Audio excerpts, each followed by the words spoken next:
பறிக்கலாமா? நிறைய இருக்குல்ல. நீங்கள் பாரு, இது இது இது காய். பழம் வந்துட்டு இந்த மாதிரி இருக்கும். ஓப்பன் பண்ணி பார்க்கலாம். இந்த மாதிரி இருக்குது. லைக் பேஷன் ஃப்ரூட்டு இந்த மாதிரி தான் இருக்கும். டேஸ்ட் பார்க்கலாமா? டேஸ்ட் பார்க்கலாம் பாவா, வாங்க.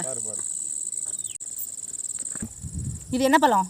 இதுதான் குரங்கு பழம். குரங்கு பழம். ஆக்சுவலாக அது எப்படி தெரியுமா இருக்கும்? இங்கே பாருங்க, சப்ஜா சீடு மாதிரியே இருக்கும். பேஷன் ஃப்ரூட் சாப்பிட்ருக்கீங்களா? கொடைக்கானல்ல அதே மாதிரி இருக்குது. டேஸ்ட் பார்க்கலாமா? ஸ்மெல் செம்மையாக இருக்கு. நீங்கள் சாப்பிட்டு பாருங்க எப்படி இருக்கு. அதே மாதிரி தான் இருக்குது. பேஷன் ஃப்ரூட் மாதிரி தான் இருக்குது. இஷான் சார், நோவா? நோ. ஓகே.